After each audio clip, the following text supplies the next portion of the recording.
আসসালামু আলাইকুম। শিমুল Memorial North School and কলেজের সপ্তম শ্রেণীর কৃষি ক্লাসে সবাইকে স্বাগত। উপস্থাপনায় আমি মোহাম্মদ ইকবাল হোসেন, সহকারী শিক্ষক, Shimul Memorial North School and College, Rajshahi. সুপ্রিয় শিক্ষার্থী বন্ধুরা, বর্তমানে আমরা একটা খুব কঠিন পরিস্থিতির মুখোমুখি হয়ে আছি, সেটা হচ্ছে করোনা ভাইরাস। এই করোনা ভাইরাস থেকে উত্তরণের একমাত্র পদ্ধতি হচ্ছে নিজেকে সচেতন থাকা। নিজে সচেতন না হলে পৃথিবীতে তোমাকে কেউ ভালো করতে পারবে না। সুতরাং অবশ্যই নিজেকে ভালো রাখার দায়িত্ব নিজেকে নিতে হবে। তাই সচেতন থাকো, ঘরে অবস্থান করো, প্রয়োজন ছাড়া কেউ বাইরে বের হবে না। যদি বাইরে বের হতেই হয় তাহলে অবশ্যই মাস্ক নিয়ে বাইরে ব্যবহার করবে। তো এ বিষয়ে আর কথা না বলে চলো আমরা ক্লাসের দিকে চলে যাই। আজকে তোমাদের কৃষি শিক্ষা সপ্তম শ্রেণীর প্রথম ক্লাস, শিখন ক। দেখো, এই অধ্যায়ে আমরা কি শিখব? কৃষি কাজ সম্পর্কে বলতে পারবে, কৃষিতে ব্যবহৃত প্রযুক্তির ব্যবহার ব্যাখ্যা করতে পারবে, সেচ পদ্ধতি ও পানি নিষ্কাশন ব্যবস্থা বর্ণনা করতে পারবে। তাহলে আজকের শিক্ষণফল ছিল কৃষি কাজ সম্পর্কে বলতে পারবে, কৃষিতে ব্যবহৃত প্রযুক্তির ব্যবহার ব্যাখ্যা করতে পারবে, সেচ পদ্ধতি ও পানি নিষ্কাশন ব্যবস্থা বর্ণনা করতে পারবে।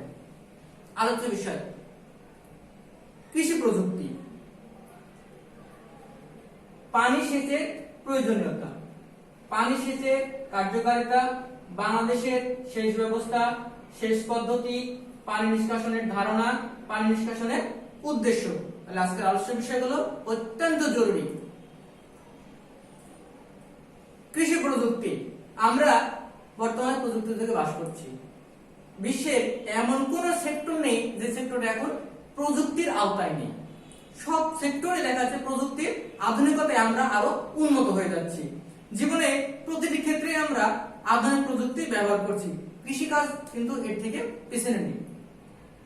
কৃষিকাজ একটি বৈজ্ঞানিক কাজ। এই কাজকে সহজ করার জন্য অনেক প্রযুক্তির উদ্ভাবন হয়েছে। কৃষকরা এখন এই প্রযুক্তিগুলো ফসলের মাঠে যেমন ব্যবহার করছে, তেমনি উদ্ভিদ ও প্রাণীর বংশবৃদ্ধিতেও ব্যবহার করছে। আবার গবাদি পশু, হাঁস মুরগি পালনে প্রযুক্তি যেমন ব্যবহার করছে, তেমনি মাছ চাষে ব্যবহার করছে। বিজ্ঞানের গবেষণা যতই হচ্ছে, প্রযুক্তির উদ্ভাবন ততই বাড়ছে। পৃথিবীতে সবচেয়ে প্রাচীন পেশা হচ্ছে কৃষিকাজ। বাংলাদেশেও এই কৃষিকাজের উদ্ভাবন করেছিলেন আদিবাসীরা, অর্থাৎ জুম চাষ পদ্ধতির মাধ্যমে প্রথম কৃষিকাজের উদ্ভাবনা সেটা বাংলাদেশে। সেটা করেছিল আদিবাসীরা, যারা পাহাড় অঞ্চলে বসবাস করে তারা। এর ফলশ্রুতিতে আজকে আমরা এই আধুনিক কৃষি প্রযুক্তির মাধ্যমে আধুনিকায়নের যুগে প্রবেশ করছি। দেখো এখানে একটা ছবি দেখো, এই মেশিনের মাধ্যমে কিভাবে চারা গাছ রোপণ করা হচ্ছে। আগে মানুষ হাত দিয়ে চারা গাছ এভাবে রোপণ করতো। এখন সে হাতের পরিবর্তে মেশিন দিয়ে অতি অল্প সময়ে এই চারা রোপণ করা হচ্ছে এবং এতে খরচ অনেক কম। যেখানে মেশিনের কাজ করছে সেখানে আমার অতিরিক্ত লেবারের প্রয়োজন হচ্ছে না। এটি কৃষির একটি অত্যন্ত আধুনিক প্রযুক্তি। এটা একটা দেখো, এখানে মেশিনের মাধ্যমে ধান কাটা হচ্ছে। ধান কাটতে কিন্তু এখনো অনেক লেবার বা শ্রমিকের প্রয়োজন হয়, অনেক টাকার প্রয়োজন হয়। কিন্তু এই মেশিনের ফলে দেখো এখন কিন্তু আর অতিরিক্ত লেবার বা শ্রমিকের প্রয়োজন হচ্ছে না, অতিরিক্ত অর্থ গুনতে হচ্ছে না। অল্প সময়ে আমরা ধানগুলোকে সুন্দরভাবে কেটে নিতে পারছি। এটাই হচ্ছে কৃষিতে আধুনিক প্রযুক্তি। এবার আসো পানি সেচের প্রয়োজনীয়তা। আসলে পানির অপর নাম আমরা জানি জীবন। পৃথিবীর সব জীবজন্তুর ক্ষেত্রে, সেটা গাছপালা হোক, মানুষ হোক, পশু পাখি হোক, যাই হোক না কেন, যার জীবন আছে অর্থাৎ যাকে বেঁচে থাকতে হয়, তার জন্য অবশ্যই পানির প্রয়োজন আছে। সেচের প্রয়োজন আমরা জানি। জমিতে পানি সেচ না দিলে ফসল উৎপাদন সম্ভব নয়। পানি ছাড়া কি কোনো ফসল উৎপাদন সম্ভব? না, কোনোভাবেই সম্ভব নয়। কিন্তু এই সেচের পানিরও অপচয় হয়। সেচের পানির উৎস ভূগর্ভস্থ হোক অথবা ভূগর্ভস্থ হোক, পানি আমরা দুই ভাবে পেয়ে থাকি। একটা হচ্ছে আকাশে বৃষ্টির মাধ্যমে পানি পেয়ে থাকি, আর একটা হচ্ছে মাটির নিচের স্তর থেকে পানি পেয়ে থাকি। এতে কৃষকের শ্রমের ব্যয় হয় এবং অর্থেরও অপচয় হয়। আমরা যখন ভূগর্ভস্থ থেকে অর্থাৎ মাটির নিচ থেকে যে পানিটাকে উপরে তুলে নিয়ে আসে ফসল করার জন্য, সেখানে কি হয়, আমাদের মেশিনের মাধ্যমে সেই পানিটাকে তুলতে হয়, এতে শ্রম যায় এবং অর্থ দুটোই যায়।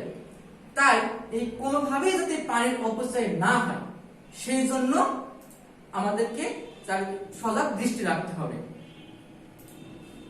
এখানে দেখো দুটি পদ্ধতির মাধ্যমে পানি উত্তোলনের ব্যবস্থা করা হয়েছে। এটা হচ্ছে প্রাচীন পদ্ধতি, এখানে দৈহিক শ্রম, অর্থ দুটোরই খরচ হয়। এটা দেখো আধুনিক প্রযুক্তি অর্থাৎ যন্ত্র দিয়ে পানি উত্তোলন, এটাতেও কিন্তু অর্থের প্রয়োজন হয়। এটাতে একবার অর্থ ইনভেস্ট করলে এটা দীর্ঘদিন চলতে থাকে এবং অল্প সময়ে অনেক দ্রুত গতিতে পানি তোলে, যার জন্য সময় কম লাগে, অতিরিক্ত মানুষের প্রয়োজন হয় না। দেখো দৈহিক শ্রম ও যান্ত্রিক উপায়ে সেচ প্রদান, এটা দেহের শ্রমের মাধ্যমে পানি সেচ করছে আর এটা যন্ত্রের মাধ্যমে পানি সেচ করছে। সেচের কার্যকারিতা বৃদ্ধি, শুধু জমিতে পানি দিলেই যে হবে তা কিন্তু না, ফসলের প্রয়োজনের সময় সেচ দিলে সেচের পানির কার্যকারিতা বৃদ্ধি পায়। আমরা যদি প্রয়োজনের অতিরিক্ত পানি দিই সেটাও খারাপ, আবার প্রয়োজন হচ্ছে কম পানি দিলে সেটাও খারাপ। নিচে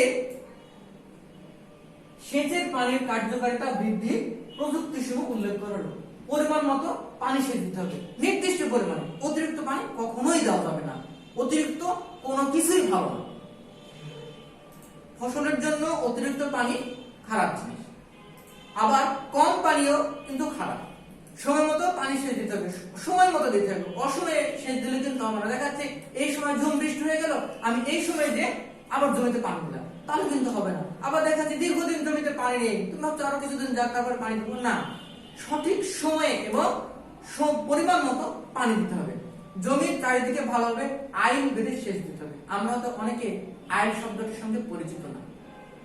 দুইটা পাশাপাশি দুইটা জমিকে আলাদা করার জন্য মাঝখানে যে একটি উঁচু রাস্তার মতো থাকে চিকন, সেটাকে আমরা আইল বলি। বিকালে বা সন্ধ্যাবেলা পানি সেচ দিতে হবে। প্রচন্ড রোদে কিন্তু পানি সেচ দেওয়া যাবে না, কারণ প্রচন্ড রোদে মাটিটা উত্তপ্ত হয়ে থাকে, সেই সময় যদি আমরা পানি দিই তাহলে সেই পানিটাও কিন্তু গরম হয়ে যায়, আর গরম পানি কিন্তু গাছের জন্য ভালো নয়। সারিবদ্ধ ফসলের ক্ষেত্রে দুই সারির মধ্যবর্তী স্থানে পানি সেচ দিতে হবে, অর্থাৎ পাশাপাশি যদি দুইটা সারি থাকে গাছে বা ফসলে, তাহলে আমরা মাঝখান দিয়ে পানি সেচ দেব। দুই পাশে দিবে, মাঝখান দিয়ে দিলে আমরা কি হবে, দুই পাশে পানিটা ছড়িয়ে যাবে। সেক্ষেত্রে আমাদের কি করতে হবে, সারিবদ্ধ ফসলের ক্ষেত্রে দুই সারির মাঝখান দিয়ে আমাদেরকে পানি সেচ দিতে হবে। বিভিন্নভাবে সেচের পানির অপচয় হয়। কিভাবে সেচের পানির অপচয় হয় তা নিচে উল্লেখ করা হলো। দেখো বাষ্পীভবন, অর্থাৎ সূর্যের তাপে পানিটা জলীয় বস্তার মতো উড়ে যায়, এটা হচ্ছে একটা পানির অপচয়। সেজন্য পানি দিতে হবে বিকালে বা সন্ধ্যা, যাতে সারা রাত্রে পানিটা জমির মধ্যে বসে যায় বা মাটিতে শুষে নেয়। পানির অনুস্রবণ, পানির অনুস্রবণটা হচ্ছে পানি উঁচু স্তর থেকে সবসময় নিচু স্তরের দিকে চলে যায়, প্রবাহিত হয়ে যায়। পানি যদি আমি অতিরিক্ত পানি দিয়ে দিই তাহলে সেই পানিটা আমার কিন্তু ভূগর্ভস্থে আবার চলে যাবে, সেক্ষেত্রে কি হবে, আমার পানির অপচয় হচ্ছে। আবার যদি আমি যদি পরিমাণ মতো পানি দিই তাহলে পানিটা আমার জমির কাজে লাগবে।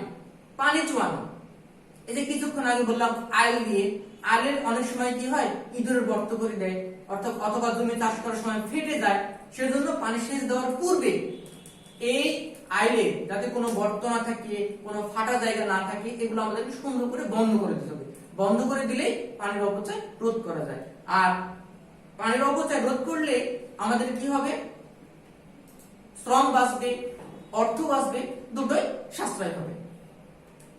বাংলাদেশের প্রধান সেচ প্রকল্প, কৃষকদের কৃষিকাজের সুবিধার জন্য বাংলাদেশের সরকার অনেকগুলো সেচ প্রকল্প গ্রহণ করেছেন।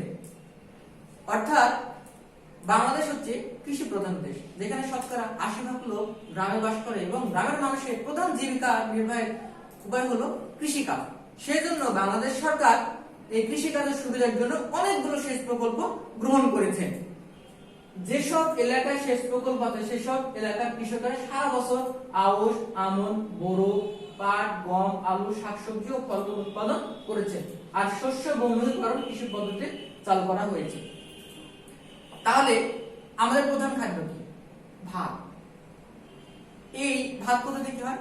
ধান থেকে। দেখো সারা বছর কোনো না কোনো ধান জমিতে থাকে, আউশ, আমন, বোরো, এগুলো হচ্ছে আমাদের প্রধান ধান। পাট, গম, আলু, শাকসবজি ও ফলমূল উৎপাদন করেছে। আচ্ছা, শুধু ভাত খেলে কি হবে না, তার সঙ্গে আমাদের আনুষঙ্গিক আরো কিছু প্রয়োজন।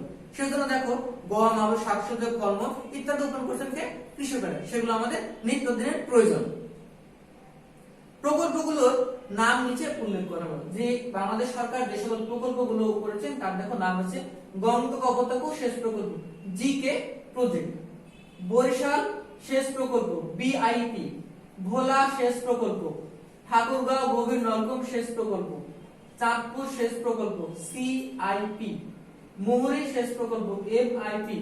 পাবনা আইআরবি। মেঘনা ঘনাগদা সেচ প্রকল্প, কর্ণফুলী সেচ প্রকল্প, কেআইপি। এই যে 9টা সেচ প্রকল্প দেখছো, এগুলো বাংলাদেশের বিভিন্ন জেলায় এগুলো কাজ করছে। এই প্রকল্পগুলো সারা বছর যাতে আমাদের পানির যোগান থাকে, কৃষকরা যাতে ফসল করতে পারে, সে ব্যবস্থার জন্য এই সেচ প্রকল্পগুলো সরকার প্রতিষ্ঠিত করেছে। সেচ পদ্ধতি, আমরা পানি ব্যবহার জানলাম, পানি কখন দিতে হবে, কিভাবে দিতে হবে সেটা জানলাম। এখন সেচ পদ্ধতি, বিভিন্ন ভাবে জমিতে পানি সেচ দেওয়া যায়। এখন আমরা দেখব কি কি উপায়ে জমিতে আমরা সেচ প্রদান করতে পারি। কিভাবে পানি সেচ দেওয়া হয় তা নির্ভর করে জমির মাটির প্রকার, ভূমির প্রকৃতি, পানির উৎস, ফসলের ধরন ইত্যাদির উপর। নিচে কয়েকটি সেচ পদ্ধতির নাম উল্লেখ করা হলো। প্লাবন সেচ, নালা সেচ, বর্ডার সেচ, বৃত্তাকার সেচ, ফোয়ারা সেচ। প্লাবন সেচ, এই পদ্ধতিতে সমতল জমিতে বা বিল, খাল বা পুকুর হতে আসা প্রধান নালার সাহায্যে সেচ দেওয়া হয়। সেচের পানি যাতে আশেপাশে জমিতে যেতে না পারে সেজন্য জমির চারিদিকে আইল বাঁধতে হয়। এভাবে সেচ দিলে অল্প সময় অধিক জমিতে সেচ দেওয়া যায়, জমির মধ্যে নালার দরকার হয় না। সমতল জমির জন্যও প্লাবন সেচ কার্যকর, শ্রম সময় উভয় কম লাগে। অর্থাৎ প্লাবন সেচটা হচ্ছে আমি পানির আসার যে রাস্তা, সেই রাস্তা ছেড়ে দিয়ে, অর্থাৎ পুরো জমিতে পানি একদম প্লাবনের মতো স্রোতের মতো চলে যাবে পুরো জমিতে, নির্দিষ্ট কোনো জায়গা নেই, অর্থাৎ এখানে সারি নেই, কোনো নালা নেই, সরাসরি জমিতে পানি প্রবেশ করবে। এতে কি হবে? স্রোত ও সময় উভয় কম লাগে। নালা সেচ, নালা সেচ পদ্ধতি জমির ঢাল অনুযায়ী জমির বন্ধুরতা, উঁচু নিচু সাপেক্ষে প্রয়োজনের সংখ্যক নালা তৈরি করা হয়, অথবা প্রধান নালার সাথে জমির নালাগুলো সংযোগ করে সেচ দেওয়া হয়। এভাবে সেচ দিলে সেচের পানি নিয়ন্ত্রণ সহজ হয় ও জলাবদ্ধতার ভয় থাকে না। সমস্ত জমি সমানভাবে ভেজানো যায়, পানির অপচয় কম হয়, মাটির ক্ষয় কম হয়। অর্থাৎ নালার মাধ্যমে যদি আমরা সেচ দিই তাহলে কি হবে? সেচের পানি সহজে নিয়ন্ত্রণ করা যাবে, পানির অপচয় কম হবে এবং মাটির ক্ষয় কম হবে। বর্ডার সেচ, বর্ডার সেচ পদ্ধতি দেখো, বর্ডার সেচ পদ্ধতিতে জমির ঢাল ও বন্ধুরতা অনুযায়ী ফসলের জমি কতগুলো খাড়া খণ্ডে বিভক্ত করা হয়। প্রধান নালা থেকে জমির খণ্ডগুলোতে পানি সরবরাহ করা হয়। প্রতিটি খণ্ডে আলাদা আলাদা নালা থাকবে, সেই নালা দিয়ে পানি প্রবেশ করবে। এই পদ্ধতিতে সেচ দিলে পানির ব্যবস্থাপনা সহজ হয়, পানির অপচয় হয় না, মাটির ক্ষয় কম হয়। অর্থাৎ নালা পদ্ধতি এবং বর্ডার পদ্ধতি সেচ পদ্ধতিগুলো কিছুটা একই রকম। বৃত্তাকার, এই সেচ পদ্ধতিতে সমস্ত জমিতে সেচ না দিয়ে, দেখো এটা অতি উত্তম একটা পদ্ধতি। এই সেচ পদ্ধতিতে সমস্ত জমিতে সেচ না দিয়ে শুধু যেই স্থানে গাছ রয়েছে সেখানে পানি সরবরাহ করা হয়। সাধারণত বহুবর্ষী গাছের গোড়ায় এই পদ্ধতিতে সেচ দেওয়া হয়। অর্থাৎ আমার যেখানে গাছ আছে শুধুমাত্র আমি সেখানেই পানি দেবো। অর্থাৎ পুরো জমিতে পানি না দিয়ে যেই জায়গাটাতে আমার গাছ আছে সেই জায়গাটাতে আমি শুধু পানি দেবো। আম বাগান বলো, পেয়ারা বাগান বলো, এই ধরনের বাগান জাতীয় গাছগুলোতে এই পদ্ধতি ব্যবহার করা হয়। অর্থাৎ যেখানে গাছ আছে শুধুমাত্র সেই জায়গাতে পানি সেচ দিতে হবে। আরেকটা দেখো ফোয়ারা সেচ পদ্ধতি। এই সেচ পদ্ধতিটা হচ্ছে অর্থাৎ ঝর্ণার মতো করে পানি দেওয়া। এটা আমরা কি করি? বীজতলা, বিভিন্ন বীজতলা থাকে, লাউ বীজ বলো, পটল বীজ বলো, এই ধরনের বীজতলায় আমরা এইভাবে ফোয়ারার মাধ্যমে পানি দিতে থাকি। অর্থাৎ এখানে নালা পদ্ধতি চলে না, বৃত্তাকার পদ্ধতি চলে না, তারপর হচ্ছে প্লাবন সেচ পদ্ধতি, কোনটা চলে না। এখানে শুধু চলে হচ্ছে ফোয়ারা সেচ পদ্ধতি, অর্থাৎ ঝাঁঝারি, আমরা যেটাকে ঝর্ণা বলি, ঝর্ণা দিয়ে যাতে পানি দেওয়া হয়। পানি নিষ্কাশনের ধারণা, উদ্দেশ্য। পরিমিত পানি সেচ যেমন ফসলের জন্য ভালো, তেমনি অতিরিক্ত পানি ফসলের জন্য খুবই ক্ষতিকর। ফসলের জমি থেকে অতিরিক্ত পানি অপসারণ করে কি পানি নিষ্কাশন বলে। অর্থাৎ আমার জমিতে যদি পানি নিষ্কাশন ব্যবস্থা না থাকে তাহলে সে ব্যবস্থা করে নিতে হবে, কারণ আমি যখন সেচ পদ্ধতিতে পানি দিচ্ছি তখন নির্দিষ্ট পরিমাণ পানি দিচ্ছি, আর যখন আকাশ থেকে বৃষ্টির মাধ্যমে পানি পড়ছে সেখানে কিন্তু অসংখ্য মানে আমাদের কিন্তু নির্দিষ্ট জানা নেই সেখানে কতটুকু বৃষ্টি হবে। সুতরাং জমিতে পানি নিষ্কাশনের ব্যবস্থা ভালো থাকতে হবে। যদি দেখি আমার জমিতে পানি বেড়ে যাচ্ছে সেক্ষেত্রে আমি কি করবো, পানি কেটে পানি বের করে দেবো। আসলে অতিরিক্ত যে কোনো কিছু ভালো না, সেখানে দেখো অতিরিক্ত পানির ক্ষতিকর দিক।